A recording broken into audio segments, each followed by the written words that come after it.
ਵਾਹਿਗੁਰੂ ਜੀ ਕਾ ਖਾਲਸਾ ਵਾਹਿਗੁਰੂ ਜੀ ਕੀ ਫਤਿਹ। ਸੋ ਗੁਰੂ ਰੂਪ ਸਾਧ ਸੰਗਤ ਜੀ, ਅਕਾਲ ਪੁਰਖ ਪਰਮੇਸ਼ਰ ਦੀ ਕਿਰਪਾ ਦੇ ਸਦਕਾ ਅਤੇ ਸੰਗਤ ਟੀਵੀ ਦੇ ਸਹਿਯੋਗ ਦੇ ਨਾਲ ਧੰਨ ਗੁਰੂ ਨਾਨਕ ਦੇਵ ਮਹਾਰਾਜ ਜੀ ਦੀ ਪਾਵਨ ਬਾਣੀ ਸ਼੍ਰੀ ਆਸਾ ਕੀ ਵਾਰ ਜੀ ਦੀ ਲੜੀਵਾਰ ਕਥਾ ਸੰਗਤ ਟੀਵੀ ਦੇ ਉੱਪਰ। ਸੋ ਆਪ ਸੰਗਤ ਨੂੰ ਬੇਨਤੀ ਹੈ ਕਿ ਘਰਾਂ ਦੇ ਵਿੱਚ ਬੈਠ ਕਰਕੇ ਆਸਾ ਕੀ ਵਾਰ ਦੀ ਪਾਵਨ ਲੜੀਵਾਰ ਕਥਾ ਸਰਵਣ ਕਰਕੇ ਲਾਹੇ ਪ੍ਰਾਪਤ ਕਰੀਏ। ਵਾਹਿਗੁਰੂ ਜੀ ਕਾ ਖਾਲਸਾ ਵਾਹਿਗੁਰੂ ਜੀ ਕੀ ਫਤਿਹ। ਗਾਵਨ ਗੋਪੀਆਂ ਗਾਵਨ ਕਾਨ। ਫਿਰ ਸਾਹਿਬ ਕਹਿੰਦੇ ਗੋਪੀਆਂ ਵੀ ਗਾਉਂਦੀਆਂ ਨੇ ਤੇ ਕਾਨ ਕ੍ਰਿਸ਼ਨ ਦਾ ਰੂਪ ਧਾਰਨ ਕਰਕੇ ਉਹ ਬਣੇ ਹੋਏ ਪੁਰਖ ਜਿਹੜੇ ਕ੍ਰਿਸ਼ਨ ਦਾ ਰੂਪ ਧਾਰਨ ਕਰਕੇ ਬੈਠੇ ਨੇ ਉਹ ਵੀ ਗਾ ਰਹੇ ਹਨ। ਪਰ ਸੱਚਾਈ ਇਹ ਹੈ, ਗਾਵਨ ਸੀਤਾ ਰਾਜੇ ਰਾਮ ਰੂਪ ਧਾਰਨ ਕਰਕੇ ਸੀਤਾ ਜੀ ਦਾ, ਰਾਜਿਆਂ ਦਾ, ਫਿਰ ਸ਼੍ਰੀ ਰਾਮਚੰਦਰ ਜੀ ਦਾ ਵਰਣਨ ਕਰਦੇ ਨੇ। ਭਾਵ ਜ਼ਰੂਰੀ ਨਹੀਂ ਕਿ ਰਾਸ ਧਾਰੀਏ ਕੇਵਲ ਕ੍ਰਿਸ਼ਨ ਦੀ ਰਾਸ ਹੀ ਪਾਉਂਦੇ ਨੇ, ਉਹ ਕਦੇ ਰਾਮ ਬਣ ਕੇ ਰਾਮਲੀਲਾ ਵੀ ਉਹੀ ਕਰ ਰਹੇ ਹੁੰਦੇ ਨੇ। ਉਹੀ ਸਖੀਆਂ ਜਿਹੜੀਆਂ ਇਸਤਰੀਆਂ ਅੱਜ ਕ੍ਰਿਸ਼ਨ ਦੀਆਂ ਸਖੀਆਂ ਨੇ, ਉਹਨਾਂ ਦੇ ਵਿੱਚੋਂ ਇੱਕ ਕੱਲ ਨੂੰ ਜਿਹੜੀ ਸੀਤਾ ਬਣੀ ਹੁੰਦੀ, ਕੁਝ ਸੀਤਾ ਦੀਆਂ ਸਖੀਆਂ ਬਣੀਆਂ ਹੁੰਦੀਆਂ ਨੇ। ਕਿਉਂਕਿ ਇਹ ਜਿਹੜੇ ਨਿਰਤਕਾਰ ਨੇ ਇਹਨਾਂ ਦਾ ਅਸਲ ਦੇ ਵਿੱਚ ਆਪਣਾ ਅਸਲ ਸਰੂਪ, ਆਪਣਾ ਰੂਪ ਜਿਹੜਾ ਇਹਨਾਂ ਨੂੰ ਭੁੱਲ ਚੁੱਕਾ ਹੁੰਦਾ ਹੈ। ਮੈਂ ਇੱਕ ਦਫਾ ਇੱਕ ਕਿਤਾਬ ਪੜ੍ਹ ਰਿਹਾ ਸੀ, ਉਹਦੇ ਵਿੱਚ ਕਿਸੇ ਐਕਟਰ ਨੇ ਜਿਵੇਂ ਕਵਾਂ ਆਪਣਾ ਇੱਕ ਸ਼ਬਦ ਲਿਖੇ। ਉਹ ਕਹਿੰਦਾ ਮੈਂ ਜ਼ਿੰਦਗੀ ਦੇ ਵਿੱਚ ਇੰਨੇ ਕੁ ਰੋਲ ਅਦਾ ਕਰ ਚੁੱਕਾ, ਜਿਵੇਂ ਕਵਾਂ ਜ਼ਿੰਦਗੀ 'ਚ ਇੰਨੀਆਂ ਕੁ ਫਿਲਮਾਂ, ਇੰਨੇ ਕੁ ਨਾਟਕ ਕੀਤੇ ਨੇ। ਮੈਂ ਕਿਸੇ ਦੇ ਵਿੱਚ ਪਿਓ ਬਣਿਆ, ਕਿਸੇ 'ਚ ਮੈਂ ਪੁੱਤਰ ਬਣਿਆ, ਕਿਸੇ 'ਚ ਮੈਂ ਦੋਸਤ ਬਣਿਆ, ਕਿਸੇ 'ਚ ਡਾਕੂ ਬਣਿਆ, ਕਿਸੇ 'ਚ ਸਾਧੂ ਬਣਿਆ, ਕਿਸੇ 'ਚ ਆਮ ਪਬਲਿਕ ਦਾ ਰੋਲ ਅਦਾ ਕੀਤਾ। ਭਾਵ ਮੈਂ ਜ਼ਿੰਦਗੀ 'ਚ ਇੰਨੇ ਕਰੈਕਟਰ ਜਿਹੜੇ ਨੇ ਉਹ ਕੀਤੇ ਨੇ ਕਿ ਹੁਣ ਜਦੋਂ ਮੈਂ ਆਪਣੇ ਆਪ ਨੂੰ ਦੇਖਦਾ ਤੇ ਮੈਨੂੰ ਆਪਣਾ ਅਸਲੀ ਚਿਹਰਾ ਭੁੱਲਿਆ ਪਿਆ ਵੀ ਮੈਂ ਅਸਲ 'ਚ ਕੀ ਆ। ਕਿਉਂਕਿ ਕਦੀ ਜੇ ਮੈਂ ਸ਼ੀਸ਼ੇ ਅੱਗੇ ਖੜਾ ਮੈਨੂੰ ਆਪਣਾ ਡਾਕੂ ਵਾਲਾ ਰੂਪ ਦਿਸਦਾ ਵੀ ਮੈਂ ਇੱਕ ਫਿਲਮ 'ਚ ਡਾਕੂ ਸੀ, ਕਿਸੇ ਫਿਲਮ 'ਚ ਮੈਨੂੰ ਆਪਣਾ ਉਹ ਪਿਓ ਵਾਲਾ ਰੋਲ ਚਿਹਰਾ ਦਿਸਣ ਲੱਗ ਪੈਂਦਾ, ਕਿਸੇ 'ਚ ਪੁੱਤਰ ਵਾਲਾ ਦਿਸਣ ਲੱਗ ਪੈਂਦਾ, ਕਿਸੇ 'ਚ ਮੈਂ ਡਾਕਟਰ ਬਣਿਆ ਸੀ, ਕਿਸੇ 'ਚ ਇੰਜੀਨੀਅਰ ਬਣਿਆ ਸੀ। ਮੈਂ ਜਦੋਂ ਸ਼ੀਸ਼ੇ ਅੱਗੇ ਖੜਦਾ ਮੇਰੇ ਅੱਗੇ ਉਹ ਮੇਰੇ ਵੱਖ-ਵੱਖ ਰੂਪ ਆਉਂਦੇ ਤੇ ਮੇਰੀਆਂ ਅੱਖਾਂ 'ਚ ਕਈ ਵਾਰ ਪਾਣੀ ਆ ਜਾਂਦਾ ਵੀ ਮੇਰਾ ਅਸਲੀ ਰੂਪ ਕੀ ਹੈ। ਹਾਲਾਂਕਿ ਮੈਨੂੰ ਆਪਣੇ ਤਨ ਦਾ ਆਪਣਾ ਅਸਲੀ ਸਰੂਪ ਭੁੱਲ ਗਿਆ ਵੀ ਮੇਰੇ ਤਨ ਦਾ ਅਸਲੀ ਚਿਹਰਾ ਕੀ ਹੈ। ਸਾਰੀ ਜ਼ਿੰਦਗੀ ਮੈਂ ਜਿੰਨੇ ਰੋਲ ਅਦਾ ਕੀਤੇ ਮਖੌਟੇ ਹੀ ਪਾਏ ਸੀਗੇ ਇਸ ਚਿਹਰੇ ਦੇ ਉੱਤੇ, ਮੇਰਾ ਅਸਲੀ ਚਿਹਰਾ ਕੀ ਹੈ। ਇਸੇ ਤਰ੍ਹਾਂ ਜਦੋਂ ਅਸੀਂ ਅਧਿਆਤਮਿਕ ਜ਼ਿੰਦਗੀ 'ਚ ਦੇਖਦੇ ਹਾਂ, ਸਾਰੀ ਜ਼ਿੰਦਗੀ ਆਪਾਂ ਘਰ ਪਰਿਵਾਰ ਦੇ ਵਿੱਚ ਰਹਿੰਦਿਆਂ ਹੋਇਆਂ ਕਿਸੇ ਦੇ ਪੁੱਤਰ ਹਾਂ, ਕਿਸੇ ਦੇ ਪਿਤਾ ਹਾਂ, ਕਿਸੇ ਦੇ ਭਰਾ ਹਾਂ, ਕਿਸੇ ਨਾਲ ਕੋਈ ਰਿਸ਼ਤਾ, ਕਿਸੇ ਨਾਲ ਕੋਈ ਰਿਸ਼ਤਾ। ਤੇ ਜ਼ਿੰਦਗੀ ਇਸੇ ਤਰ੍ਹਾਂ ਹੀ ਸਾਨੂੰ ਸਾਡਾ ਅਸਲ ਸਰੂਪ ਨਹੀਂ ਪਤਾ ਕਿ ਆਪਾਂ ਕੌਣ ਹਾਂ। ਜਿਹਨੂੰ ਸਾਹਿਬ ਕਹਿੰਦੇ ਸੁਣ ਹੋ ਰੇ ਤੂੰ ਕੌਣ, ਕਹਾਂ ਤੇ ਆਇਓ, ਪਛਾਣ ਆਪਣੇ ਆਪ ਨੂੰ, ਤੂੰ ਕੌਣ ਹੈ, ਕਿੱਥੋਂ ਆਇਆ, ਤੇਰਾ ਅਸਲ ਸਰੂਪ ਕੀ ਹੈ। ਜਦੋਂ ਹੁਣ ਮੈਨੂੰ ਕੋਈ ਪੁੱਛਦਾ ਹੈ ਤੂੰ ਕੌਣ ਹੈ, ਯਾਦ ਕਰਿਓ ਇਸ ਗੱਲ ਨੂੰ। ਜਦੋਂ ਆਪਾਂ ਵੈਸੇ ਕਿਸੇ ਨੂੰ ਵੀ ਪੁੱਛੀਏ, ਜੇ ਹੁਣ ਮੈਨੂੰ ਕੋਈ ਪੁੱਛੇ ਤੇ ਮੈਂ ਤੇ ਉਸੇ ਵੇਲੇ ਅਗਲੇ ਨੂੰ ਇਹੀ ਕਵਾਂਗਾ। ਜੇ ਕੋਈ ਪੁੱਛੇ ਭਾਈ ਤੂੰ ਕੌਣ ਹੈ, ਮੈਂ ਸਭ ਤੋਂ ਪਹਿਲਾਂ ਆਪਣਾ ਨਾਮ ਦੱਸਾਂਗਾ ਕਿ ਮੈਂ ਫਲਾਣਾ ਸਿਉਂ ਹਾਂ। ਉਸ ਤੋਂ ਬਾਅਦ ਆਪਣੀ ਪਦਵੀ, ਆਪਣੀ ਪੋਸਟ ਦੱਸਾਂਗਾ, ਆਪਣਾ ਰੁਤਬਾ ਦੱਸਾਂਗਾ, ਗੁਰੂ ਘਰ ਵਿੱਚ ਚੱਲਦੀ ਹੋਈ ਸੇਵਾ ਦਾ ਜ਼ਿਕਰ ਕਰਾਂਗਾ। ਆਮ ਦੁਨੀਆ ਤੇ ਕੋਈ ਮਨੁੱਖ ਤੁਹਾਨੂੰ ਮਿਲਦਾ ਹੈ, ਆਪਾਂ ਪਹਿਲਾਂ ਉਹਨੂੰ ਜਦੋਂ ਸਵਾਲ ਕਰੀਏ ਤੂੰ ਕੌਣ ਹੈ, ਉਹ ਸਭ ਤੋਂ ਪਹਿਲਾਂ ਆਪਣਾ ਨਾਮ ਦੱਸੇਗਾ, ਮੈਂ ਫਲਾਣਾ ਸਿਉਂ ਹਾਂ, ਮੈਂ ਫਲਾਣੇ ਸ਼ਹਿਰ ਜਾਂ ਪਿੰਡ ਦਾ ਵਸਨੀਕ ਹਾਂ, ਜਾਂ ਮੈਂ ਡਾਕਟਰ ਹਾਂ, ਮੈਂ ਵੈਦ ਹਾਂ, ਮੈਂ ਇਸ ਤਰ੍ਹਾਂ ਆਫਿਸਰ ਹਾਂ, ਮੈਂ ਕਿਸ ਕਿੱਤੇ ਨਾਲ ਸੰਬੰਧ ਰੱਖਦਾ। ਕਦੀ ਕਿਸੇ ਨੇ ਕਿਹਾ ਵੀ ਮੈਂ ਆਤਮਾ ਹਾਂ। ਜੇ ਕਿਸੇ ਨੂੰ ਪੁੱਛੋ ਵੀ ਤੂੰ ਕੌਣ ਹੈ, ਕਦੀ ਕੋਈ ਅੱਗੋਂ ਕਹਿੰਦਾ ਮੈਂ ਆਤਮਾ ਹਾਂ ਜਾਂ ਮੈਂ ਪਰਮਾਤਮਾ ਦੀ ਅੰਸ਼ ਬੰਸ ਹਾਂ, ਜਿਹਨੂੰ ਭਗਤ ਕਬੀਰ ਜੀ ਕਹਿੰਦੇ ਕਹੋ ਕਬੀਰ ਹਮ ਰਾਮ ਕੀ ਅੰਸ਼। ਜਦੋਂ ਧੰਨ ਗੁਰੂ ਨਾਨਕ ਦੇਵ ਮਹਾਰਾਜ ਜੀ ਵੀ ਮੱਕੇ ਨੂੰ ਜਾ ਰਹੇ ਸੀ, ਰਸਤੇ ਦੇ ਵਿੱਚ ਜਦੋਂ ਹਾਜੀਆਂ ਦੇ ਨਾਲ ਮਿਲਾਪ ਹੁੰਦਾ ਹੈ ਤੇ ਉਹ ਹਾਜੀ ਕੁਝ ਸ਼ੱਕ ਕਰਦੇ ਨੇ। ਜਿੱਥੇ ਭਾਈ ਗੁਰਦਾਸ ਜੀ ਕਹਿੰਦੇ ਬਹਿਸ ਸ਼ੁਰੂ ਹੋਈ ਤੇ ਉਹ ਕਹਿੰਦੇ ਪੁੱਛਣ ਫੋਲ ਕਿਤਾਬ ਨੂੰ, ਹਿੰਦੂ ਵੱਡਾ ਕਿ ਮੁਸਲਮਾਨ ਹੋਈ। ਇਸ ਵਿਚਾਰ ਤੋਂ ਪਹਿਲਾਂ ਜਦੋਂ ਉਹਨਾਂ ਨੂੰ ਸ਼ੱਕ ਹੁੰਦਾ ਹੈ ਵੀ ਇਹ ਜੋ ਸਾਡੇ ਨਾਲ ਚੱਲ ਰਿਹਾ ਸਫ਼ਰ ਦੇ ਵਿੱਚ, ਬੇਸ਼ੱਕ ਇਹਦਾ ਪਹਿਰਾਵਾ ਸਾਡੇ ਵਾਲਾ ਹੈ, ਬੇਸ਼ੱਕ ਇਹਨੇ ਸਾਡੇ ਤਰ੍ਹਾਂ ਆਪਣੇ ਤਨ ਨੂੰ ਪਹਿਰਾਵਾ ਪਹਿਨਿਆ ਹੋਇਆ, ਜਿਵੇਂ ਅਸੀਂ ਚੱਲਦੇ ਹਾਂ ਉਵੇਂ ਹੀ ਚੱਲਦਾ, ਸਭ ਕੁਝ ਸਾਡੇ ਤਰ੍ਹਾਂ, ਪਰ ਫਿਰ ਵੀ ਥੋੜ੍ਹਾ ਇਹਦੀ ਭਾਸ਼ਾ ਤੋਂ ਸ਼ੱਕ ਪੈ ਰਿਹਾ ਵੀ ਇਹ ਜਿਵੇਂ ਸਾਡੇ ਵਿੱਚ ਬਾਹਰੋਂ ਰਲਿਆ ਹੋਇਆ ਮਨੁੱਖ, ਇਹਨੂੰ ਪਰਖਿਆ ਜਾਏ। ਹੁਣ ਜਦੋਂ ਪਰਖਿਆ ਜਾਏ ਤਾਂ ਜਿਹੜਾ ਉਸ ਯਾਤਰਾ ਦਾ ਮੋਢੀ ਮੁਖੀ ਸੀਗਾ, ਉਹਨੂੰ ਸਾਰੀ ਗੱਲ ਦੱਸੀ ਗਈ ਵੀ ਆਪਣੇ ਇਸ ਜਥੇ ਦੇ ਵਿੱਚ ਕੋਈ ਬਾਹਰੋਂ ਸ਼ਾਮਲ ਹੋ ਗਿਆ, ਕੋਈ ਘਟਨਾ ਨਾ ਵਾਪਰ ਜਾਏ, ਪੁੱਛੀਏ ਉਹਨੂੰ। ਜਦੋਂ ਗੁਰੂ ਨਾਨਕ ਪਾਤਸ਼ਾਹ ਕੋਲ ਆਉਂਦਾ ਹੈ ਤੇ ਸਾਹਿਬ ਜੀ ਨੂੰ ਆਉਂਦਿਆਂ ਜਦੋਂ ਸਵਾਲ ਕਰਦਾ ਹੈ, ਤੂੰ ਕੌਣ ਹੈ? ਤੇ ਗੁਰੂ ਨਾਨਕ ਪਾਤਸ਼ਾਹ ਬੜਾ ਪਿਆਰਾ ਅੱਗੋਂ ਜਵਾਬ ਦਿੰਦੇ ਨੇ ਕਿ ਭਲਿਆ ਬਹੁਤ ਅੱਗੇ ਨਿਕਲ ਗਿਆ। ਸਾਹਿਬ ਕਹਿੰਦੇ ਹਮ ਆਦਮੀ ਹਾਂ, ਇੱਕਦਮ ਹੀ ਮੈਂ ਆਦਮੀ ਹਾਂ। ਉਹ ਅੱਗੋਂ ਕਹਿੰਦਾ ਵੀ ਉਹ ਤੇ ਸਾਨੂੰ ਵੀ ਦਿਸਦਾ ਹੈ ਵੀ ਤੂੰ ਆਦਮੀ ਹੈ, ਸਾਡੇ ਵਰਗਾ ਸਰੀਰ ਹੈ, 5 ਤੱਤਾਂ ਦਾ ਤੁਹਾਡਾ ਹੈ, 5 ਤੱਤਾਂ ਦਾ ਸਾਡਾ ਸਰੀਰ ਹੈ, ਪਰ ਤੁਸੀਂ ਕੌਣ ਹੋ? ਜੇ ਤੁਸੀਂ ਮੁਸਲਮਾਨ ਹੋ, ਕਿਉਂਕਿ ਤੁਸੀਂ ਪਹਿਰਾਵਾ ਪਹਿਨਿਆ, ਜੇ ਮੁਸਲਮਾਨ ਹੋ ਕਿਸ ਖਿੱਤੇ ਨਾਲ ਸੰਬੰਧ ਰੱਖਦੇ ਹੋ, ਕਿਸ ਸੰਪਰਦਾ ਨਾਲ ਸੰਬੰਧ ਰੱਖਦੇ ਹੋ? ਕਿਉਂਕਿ ਹਰ ਧਰਮ ਦੇ ਵਿੱਚ ਜਾਤਾਂ ਨੇ, ਮੁਸਲਮਾਨਾਂ ਦੇ ਅੰਦਰ ਸ਼ੀਆ, ਸੁੰਨੀ, ਸ਼ੇਖ ਆਦਿਕ ਨੇ। ਤੁਸੀਂ ਕੌਣ ਹੋ? ਉਸ ਤੋਂ ਬਾਅਦ ਤੁਸੀਂ ਕਿਸ ਸੰਪਰਦਾ ਨਾਲ ਸੰਬੰਧ ਰੱਖਦੇ ਹੋ, ਕਿਸ ਕੁੱਲ ਨਾਲ ਸੰਬੰਧ ਰੱਖਦੇ ਹੋ, ਕੁਛ ਡਿਟੇਲ ਤਾਂ ਦਿਓ ਤੁਸੀਂ। ਤੇ ਸਾਹਿਬ ਗੁਰੂ ਨਾਨਕ ਪਾਤਸ਼ਾਹ ਕਹਿੰਦੇ ਵੀ ਤੂੰ ਤੇ ਬਹੁਤ ਅੱਗੇ ਚਲਾ ਗਿਆ ਹੈ, ਮੈਂ ਤੇ ਤੈਨੂੰ ਇਹ ਦੱਸ ਰਿਹਾ ਹਮ ਆਦਮੀ ਹਾਂ ਇੱਕਦਮੀ, ਮੈਂ ਤੇ ਇੱਕ ਸਾਹ ਦੇ ਉੱਤੇ ਖੜਾ ਹੋਇਆ ਉਸ ਪਾਣੀ ਦਾ ਬੁਲਬੁਲਾ। ਤੂੰ ਕਿਹੜੀਆਂ ਸੰਪਰਦਾਵਾਂ ਦੇ ਵਿੱਚ ਚਲਾ ਗਿਆ, ਤੂੰ ਕਿਹੜੇ ਸ਼ੇਖ ਸੁੰਨੀਆਂ ਵਿੱਚ ਚਲਾ ਗਿਆ, ਤੂੰ ਕਿਹੜੇ ਭੇਖਾਂ ਦੀ ਇੰਨੀ ਲੰਮੀ ਲੜੀ ਤੋੜ ਕੇ ਬਹਿ ਗਿਆ, ਇੱਥੇ ਤੇ ਇੱਕ ਸਾਹ ਦਾ ਭਰੋਸਾ ਨਹੀਂ ਹੈਗਾ।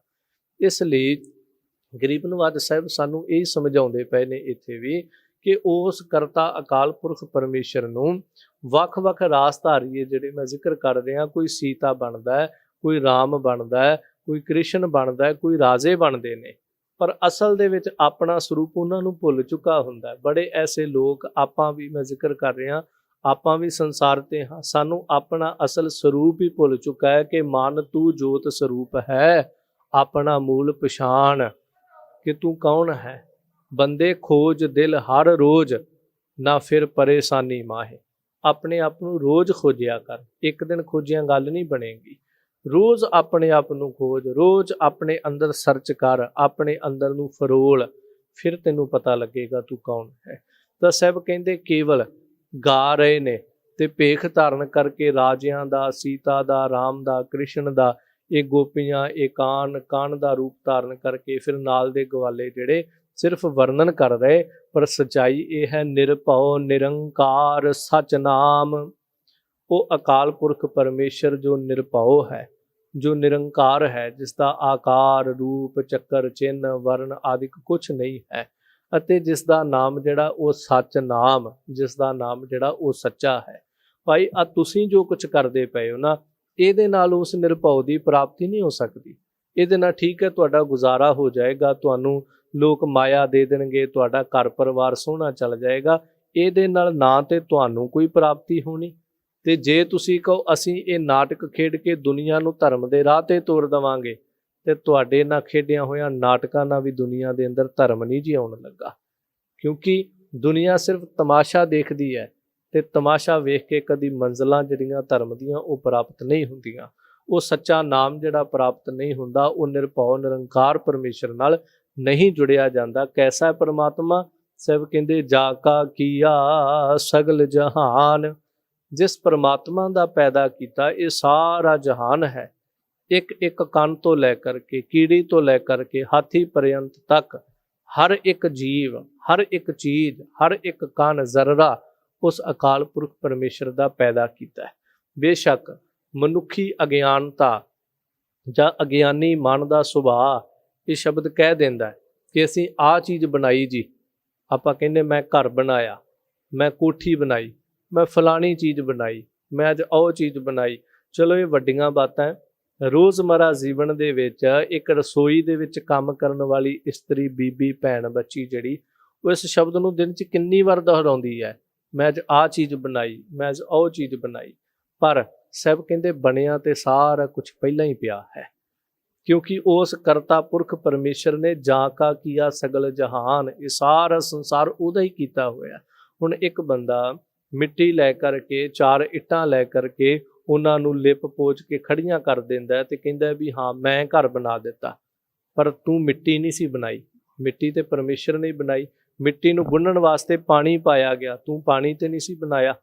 ਉਹ ਮਿੱਟੀ ਨੂੰ ਗੁੰਨ ਕੇ ਉਸ ਤੋਂ ਉਪਰੰਤ ਇੱਟਾਂ ਬਣਾ ਕੇ ਉਹਨਾਂ ਨੂੰ ਸੇਕਿਆ ਗਿਆ, ਅੱਗ ਦਿੱਤੀ ਗਈ, ਤੂੰ ਅੱਗ ਤੇ ਨਹੀਂ ਸੀ ਨਾ ਬਣਾਈ। ਸੋ ਕਰਤਾ ਪੁਰਖ ਪਰਮੇਸ਼ਰ ਨੇ ਸਾਰਾ ਕੁਝ ਬਣਾਇਆ, ਅਸੀਂ ਤੇ ਉਹਦੀਆਂ ਬਣਾਈਆਂ ਹੋਈਆਂ ਚੀਜ਼ਾਂ ਨੂੰ ਕਈ ਦਫਾ ਇਧਰੋਂ ਇਧਰ ਤੇ ਉਧਰੋਂ ਇਧਰ ਜਗ੍ਹਾ ਬਦਲ ਦਿੰਦੇ ਹਾਂ, ਥਾਂ ਬਦਲ ਦਿੰਦੇ। ਪਰ ਸਾਹਿਬ ਕਹਿੰਦੇ ਉਹਦਾ ਕੀਤਾ ਹੋਇਆ ਸਾਰਾ ਜਹਾਨ ਹੈ, ਸੇਵਕ ਸੇਵਹਿ ਕਰਮ ਚੜਾਓ। ਸੇਵਕ ਜਿਹੜਾ ਹੈ ਉਹ ਸੇਵਹਿ, ਕੇਵਲ ਅਕਾਲ ਪੁਰਖ ਪਰਮੇਸ਼ਰ ਨੂੰ ਸੇਵੇ। ਉਹ ਇਸ ਜੰਜਾਲਾਂ ਦੇ ਵਿੱਚ, ਇਸ ਨਿਰਤ ਦੇ ਅੰਦਰ, ਇਸ ਭੇਖ ਦੇ ਅੰਦਰ, ਇਸ ਪਹਿਰਾਵੇ ਦੇ ਅੰਦਰ, ਇਸ ਝਗੜੇ ਝਮੇਲੇ ਦੇ ਵਿੱਚ ਨਾ ਪਵੇ। ਤਾਂ ਸਾਹਿਬ ਕਹਿੰਦੇ ਸੇਵਹਿ ਕਰਮ ਚੜਾਓ ਤੇ ਉਹਦੀ ਕਿਰਪਾ ਦਾ ਪਾਤਰ ਬਣੇ। ਇੱਕ ਤਾਂ ਇਹ ਹੈ ਕਰਮ, ਇੱਥੇ ਕਿਰਪਾ ਅਰਥ ਅੰਦਰ ਉਹਦੀ ਕਿਰਪਾ ਦਾ ਪਾਤਰ ਬਣੇ। ਉਸ ਤੋਂ ਉਪਰੰਤ ਜਿਹੜੇ ਭਲੇ ਕਰਮ, ਜਿਹੜੇ ਕਰਮ ਉਹਦੀ ਪ੍ਰਾਪਤੀ ਦੇ ਵੱਲ ਨੂੰ ਲੈ ਕਰਕੇ ਜਾਂਦੇ ਹੋਣ, ਉਹਨਾਂ ਕਰਮਾਂ ਦੇ ਉੱਤੇ, ਉਹਨਾਂ ਕਰਮਾਂ ਦੇ ਵਿੱਚ ਆਪਣੇ ਜੀਵਨ ਨੂੰ ਚੜਾਉਣਾ ਕਰੇ। ਕਿਉਂਕਿ ਜਿਵੇਂ ਜ਼ਿੰਦਗੀ 'ਚ ਉਤਾਰ ਚੜਾਅ ਹਨ, ਇਸ ਤਰ੍ਹਾਂ ਉਹਨਾਂ ਕਰਮਾਂ ਵਾਲੇ ਬੇੜੇ ਦੇ ਵਿੱਚ ਜਿਹੜਾ ਬੇੜਾ ਜਾਂ ਜਿਹੜਾ ਸਾਧਨ ਉਹਦੇ ਘਰ ਵੱਲ ਨੂੰ ਜਾਂਦਾ ਹੋਵੇ। ਹੁਣ ਫਰਜ਼ ਕਰੋ ਆਪਾਂ ਪੰਜਾਬ ਜਾਣਾ ਹੈ ਜਾਂ ਕਿਸੇ ਹੋਰ ਸ਼ਹਿਰ ਜਾਣਾ ਹੈ ਜਾਂ ਕਿਸੇ ਹੋਰ ਮੁਲਕ ਜਾਣਾ ਹੈ, ਤੇ ਹੁਣ ਇੱਕ ਸੱਜੇ ਪਾਸੇ ਇੱਕ ਖੱਬੇ ਪਾਸੇ ਜਾਣਾ, ਮੈਂ ਸੱਜੇ ਪਾਸੇ ਵਾਲੇ ਹੈ ਤੇ ਟ੍ਰੇਨ ਜਾਂ ਜਹਾਜ਼ ਜਾਂ ਬੇੜਾ ਜਾਂ ਬੱਸ ਜਾਂ ਗੱਡੀ ਮੈਂ ਖੱਬੇ ਪਾਸੇ ਵਾਲੇ ਨੂੰ ਚੜ੍ਹਿਆ ਹੋਵਾਂ ਤੇ ਕੀ ਮੈਂ ਉਸ ਮੰਜ਼ਿਲ ਵੱਲ ਪਹੁੰਚ ਜਾਵਾਂਗਾ? ਹੁਣ ਜਿਹੜੇ ਕਰਮ ਪਰਮੇਸ਼ਰ ਦੇ ਘਰ ਵੱਲ ਨੂੰ ਲੈ ਕੇ ਜਾਂਦੇ, ਸ਼ੁਭ ਕਰਮ, ਧਰਮ ਦੇ ਕਰਮ, ਤੇ ਇੱਕ ਕਰਮ ਉਹ ਨੇ ਜਿਹੜੇ ਸੰਸਾਰ ਕੀ ਪਾਤਾਲ ਵੱਲ ਨੂੰ ਲੈ ਕੇ ਜਾਂਦੇ ਪਏ ਨੇ, ਨਰਕਾਂ ਵੱਲ ਨੂੰ ਲੈ ਕੇ ਜਾਂਦੇ। ਹੁਣ ਮੈਂ ਕਹਾਂ ਚੜ੍ਹਨਾ ਮੈਂ ਇਸ ਗੱਡੀ ਤੇ ਹੈ ਪਰ ਪਹੁੰਚਣਾ ਮੈਂ ਉਸ ਪਿੰਡ ਹੈ, ਸ਼ਾਇਦ ਐਸਾ ਨਹੀਂ ਹੋ ਸਕੇਗਾ। ਇਸ ਲਈ ਸਭ ਇੱਕ ਅਰਥ ਅੰਦਰ ਇਹ ਵੀ ਹੈ, ਸੇਵਕ ਜਿਹੜਾ ਉਹ ਸੇਵਾ ਕਰੇ ਤੇ ਸ਼ੁਭ ਕਰਮਾਂ ਰੂਪੀ ਬੇੜੇ ਵਿੱਚ ਆਪਣੇ ਆਪ ਨੂੰ ਚੜਾਵੇ। ਪਰ ਅਸਲ ਅਰਥ ਅੰਦਰ ਸੇਵਕ ਸੇਵਾ ਕਰੇ, ਪਰ ਸੇਵਾ ਕਰਕੇ ਆਪਾ ਨਾ ਜਨਾਏ, ਉਹਦੀ ਕਿਰਪਾ ਦਾ ਪਾਤਰ ਬਣੇ। ਤਾਂ ਸਾਹਿਬ ਕਹਿੰਦੇ ਭਿੰਨੀ ਰਹਿਣ ਜਿੰਨਾ ਮਨ ਚਾਓ, ਫਿਰ ਭਿੰਨੀ ਰਹਿਣ ਅੰਮ੍ਰਿਤ ਵੇਲਾ। ਜਿਨ੍ਹਾਂ ਦੇ ਮਨ ਅੰਦਰ ਚਾਓ ਪੈਦਾ ਹੁੰਦਾ ਹੈ, ਜਿਹੜੇ ਸੇਵਕ ਸੇਵਦੇ ਨੇ, ਉਹਨੂੰ ਯਾਦ ਕਰਦੇ ਨੇ, ਫਿਰ ਜਿਨ੍ਹਾਂ ਦੇ ਮਨ 'ਚ ਚਾਅ ਪੈਦਾ ਹੋਵੇ। ਦੇਖੋ ਮੈਂ ਇੱਕ ਬੇਨਤੀ ਕਰਾਂ, ਜਦੋਂ ਵੀ ਬਾਣੀ ਪੜ੍ਹੋ, ਜਦੋਂ ਵੀ ਗੁਰੂ ਕੋਲ ਜਾਓ, ਗੁਰੂ ਕੇ ਦਰਸ਼ਨ ਕਰਨ ਵਾਸਤੇ ਇੱਕ ਤਾਂ ਸਿੱਖ ਦਾ ਨੇਮ ਹੋਵੇ ਰੋਜ਼ਾਨਾ ਜਾਣਾ। ਜਦੋਂ ਗੁਰੂ ਕੋਲ ਜਾਓ ਜਾਂ ਜਦੋਂ ਬਾਣੀ ਪੜ੍ਹੋ, ਭਾਵੇਂ ਨਿਤਨੇਮ ਕਰੋ ਜਾਂ ਨਿਤਨੇਮ ਤੋਂ ਬਾਅਦ ਸਮਾਂ ਲੱਗੇ ਬਾਣੀ ਪੜ੍ਹੋ ਜਾਂ ਕੋਈ ਜਾਪ ਸਿਮਰਨ ਕਰੋ, ਚਾਅ ਦੇ ਨਾਲ ਕਰਿਆ ਕਰੋ। ਹਾਂ, ਇਹ ਮੈਂ ਜ਼ਰੂਰ ਕਹਾਂ, ਭਾਵੇਂ ਅੱਧਾ ਮਿੰਟ ਜਪੋ ਪਰ ਚਾਅ ਦੇ ਨਾਲ ਜਪੋ, ਬੱਧਾ ਚੱਟੀ ਨਾ ਜਪੋ। ਚਾਅ ਦੇ ਨਾਲ ਕੀਤਾ ਹੋਇਆ ਕੰਮ ਤੁਹਾਨੂੰ ਖੁਸ਼ੀ ਦੇਵੇਗਾ। ਸੰਸਾਰ ਦੇ ਵਿੱਚ ਵੀ ਜੇ ਕੋਈ ਕੰਮ ਆਪਾਂ ਬੜੇ ਚਾਅ ਦੇ ਨਾਲ ਕਰੀਏ ਨਾ, ਉਹ ਸਾਨੂੰ ਖੁਸ਼ੀ ਦਿੰਦਾ ਹੈ, ਤੇ ਜਿਸ ਕੰਮ ਨੂੰ ਢੈਂਦੇ ਜੇ ਮਨ ਨਾਲ ਕਰੀਏ ਨਾ, ਉਹਦੇ 'ਚੋਂ ਕਦੀ ਕੋਈ ਫਲ ਨਹੀਂ ਮਿਲਦਾ। ਸੋ ਇਸ ਤਰ੍ਹਾਂ ਚਾਅ ਦੇ ਨਾਲ ਸਾਹਿਬ ਕਹਿੰਦੇ ਭਿੰਨੀ ਰਹਿਣ ਉਸ ਅੰਮ੍ਰਿਤ ਵੇਲੇ, ਜਿਹਨੂੰ ਗੁਰੂ ਕੀ ਬਾਣੀ ਅੰਦਰ ਬਚਨ ਪੜ੍ਹਦੇ, ਭਿੰਨੀ ਰਹਿਣੜੀ ਹੈ ਚਾਮਕਣ ਤਾਰੇ, ਜਾਗਹਿ ਸੰਤ ਜਨਾ ਮੇਰੇ ਰਾਮ ਪਿਆਰੇ, ਰਾਮ ਪਿਆਰੇ ਸਦਾ ਜਾਗਹਿ, ਨਾਮ ਸਿਮਰਹਿ ਅਣ ਦਿਨੋ। ਸੋ ਇਸ ਤਰ੍ਹਾਂ ਸਾਹਿਬ ਜੀ ਕਹਿੰਦੇ ਝਾਲ ਲਾਗੇ ਉਠ ਨਾਮ ਜਪ, ਨਿਸ ਬਾਸੁਰ ਆਰਾਧ, ਕਾਰਾ ਤੁਜੈ ਨਾ ਵਿਆਪਈ, ਨਾਨਕ ਮਿਟੈ ਉਪਾਦ। ਭਿੰਨੀ ਰਹਿਣ ਜਿਨ੍ਹਾਂ ਮਨ ਚਾਓ, ਜਿਨ੍ਹਾਂ ਦੇ ਮਨ ਅੰਮ੍ਰਿਤ ਵੇਲੇ ਪਿਆਰੇ ਨੂੰ ਮਿਲਣ ਦਾ, ਉਹਦੀ ਬੰਦਗੀ ਕਰਨ ਦਾ, ਉਹਦੀ ਬਾਣੀ ਪੜ੍ਹਨ ਦਾ, ਸਿਮਰਨ ਕਰਨ ਦਾ ਮਨ ਵਿੱਚ ਚਾਓ ਪੈਦਾ ਹੁੰਦਾ ਹੈ। ਸਿੱਖੀ ਸਿੱਖਿਆ ਗੁਰ ਵਿਚਾਰ, ਸਿੱਖੀ ਦੇ ਮਾਰਗ ਤੇ ਚੱਲਦਿਆਂ ਗੁਰੂ ਕੀਆਂ ਸਿੱਖਿਆ ਨੂੰ ਸਿੱਖਿਆ। ਕਿਉਂਕਿ ਗੁਰੂ ਕੇ ਸਿੱਖ ਨੂੰ ਅਸੀਂ ਕਹਿੰਦੇ ਵੀ ਸਿੱਖ ਸਾਰੀ ਜ਼ਿੰਦਗੀ ਸਿੱਖਦਾ ਹੈ, ਪਰ ਇਹ ਨਹੀਂ ਹੁੰਦਾ ਕਿ ਸਿੱਖ ਨੂੰ ਜੋ ਮਰਜ਼ੀ ਕੋਈ ਸਿਖਾਈ ਜਾਵੇ ਤੇ ਅਸੀਂ ਕਹੀਏ ਵੀ ਮੈਂ ਸਿੱਖ ਹਾਂ, ਮੇਰਾ ਤੇ ਕੰਮ ਹੀ ਸਿੱਖਣਾ।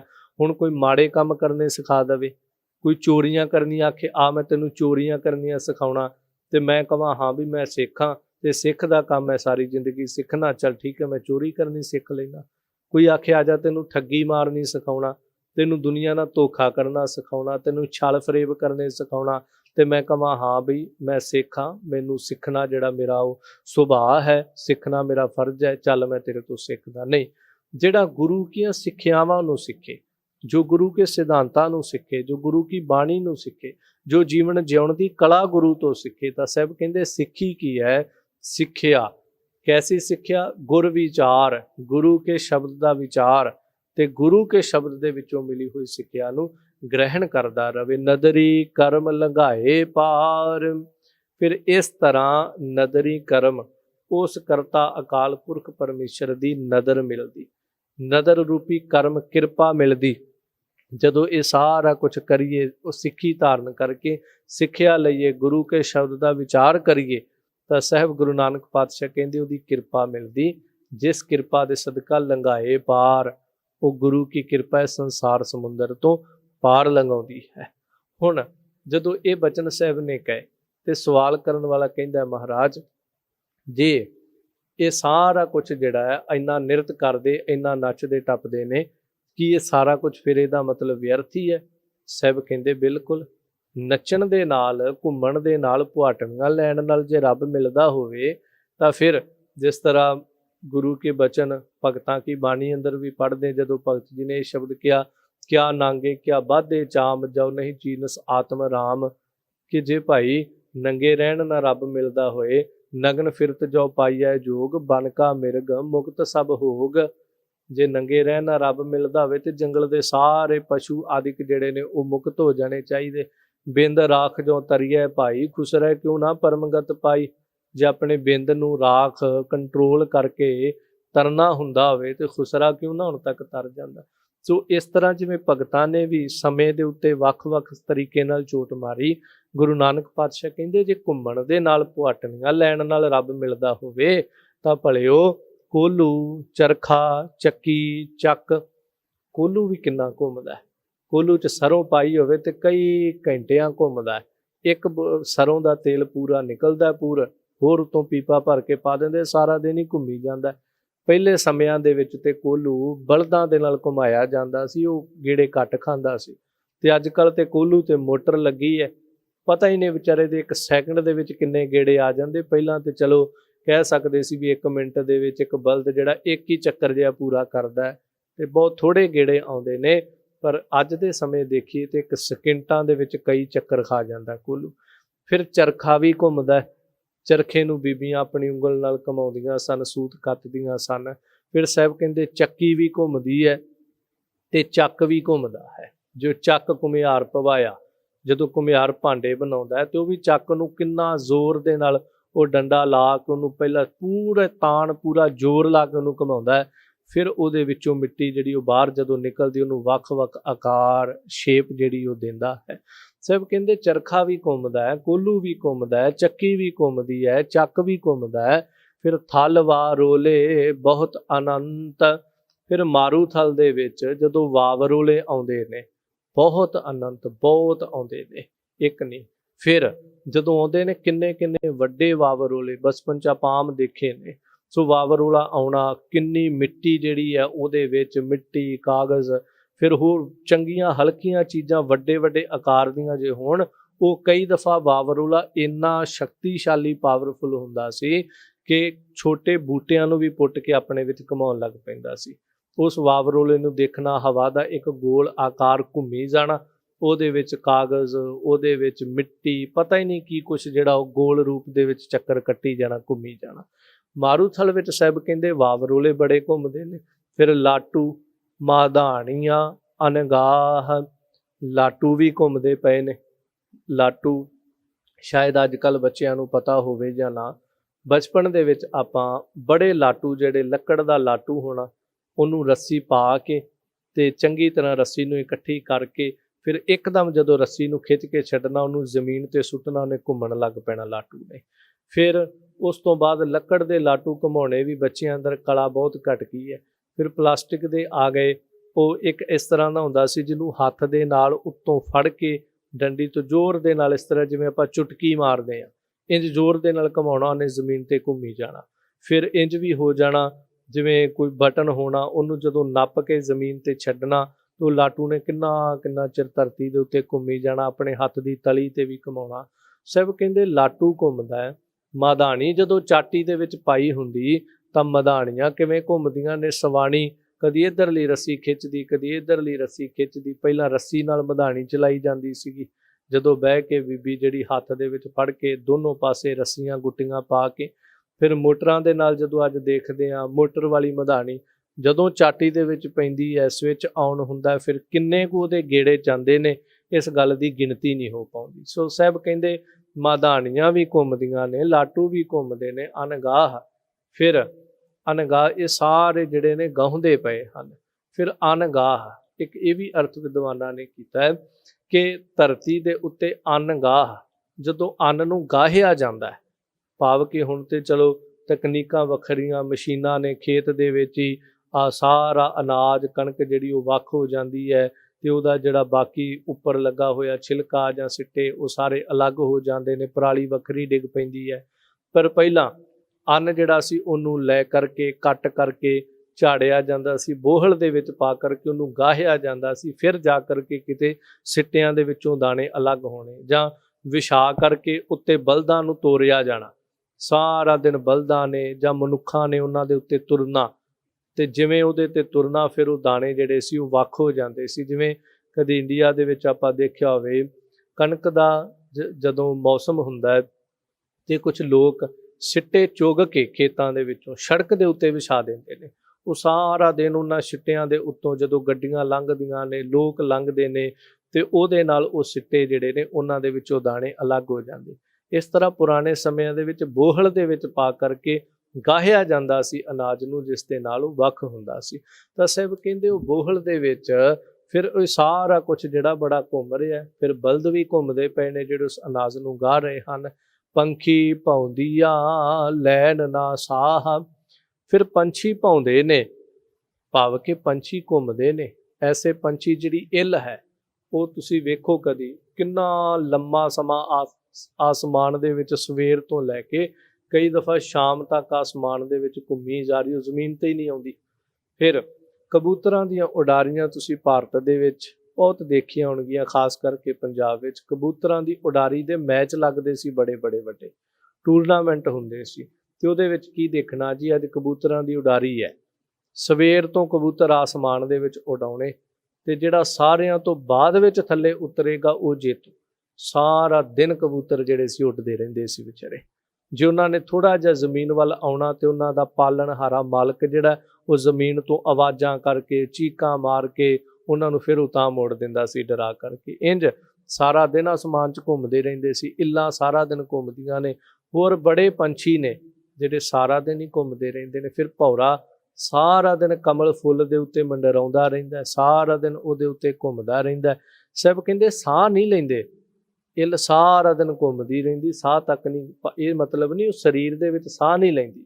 ਜਿਵੇਂ ਹੁਣ ਆਪਾਂ ਕਈ ਵਾਰ ਕੋਈ ਕੰਮ ਲਗਾਤਾਰ ਕਰੀਏ ਤੇ ਆਪਾਂ ਕਹਿੰਦੇ ਮੈਂ ਲਗਾਤਾਰ ਕੰਮ ਕੀਤਾ, ਮੈਂ ਸਾਹ ਨਹੀਂ ਲਿਆ, ਸਾਹ ਨਹੀਂ ਲਿਆ। ਇਹ ਤਾਂ ਨਹੀਂ ਵੀ ਮੈਂ ਆਪਣਾ ਸਾਹ ਰੋਕ ਛੱਡਿਆ, ਫਿਰ ਤਾਂ ਮੈਂ 1 ਮਿੰਟ ਵੀ ਨਾ ਕੰਮ ਕਰ ਪਾਉਂਦਾ।